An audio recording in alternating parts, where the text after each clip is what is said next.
Қазақты малға, қойға теңеген жігіт бостандықта тайраңдап жүр. Мына видеоны көріп шығыңыздаршы.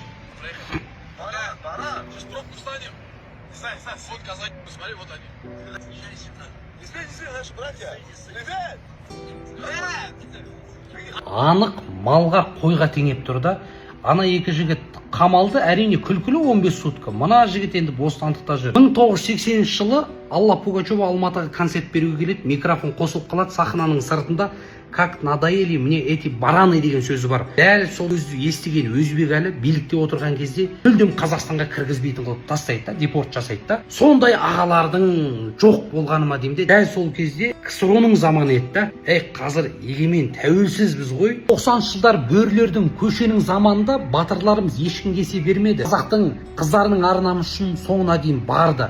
Қазір тәртіпте, күште, құқық қорғау органдарының қолында. Солай ба? Дұрыс па? Біреудің мұрнын бұзсаң, қазақ сотталады. Енді ағалар қайда қарап отырсыздар, сіздердің қолдарыңызда ғой енді. Ұлттың ар-намысы мен қадір қасиетін қорлау, белгілі бір ұлттың төмен екенін насихаттау, малға теңеу таза қылмыс. Зерттеп қарадым, әлемде қандай мемлекеттерде заң қатал деген секілді.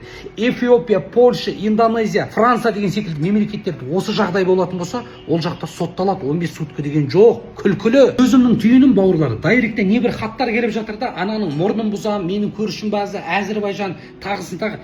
Тоқтаңдар бауырлар. Әлемде геосаяси небір бұлыңғыры жағдайлар болып жатыр. Сіздер мынаны аңғарыңыздар. Бүкіл әлем түркілердің ауызбіршілігіне қызығуда да.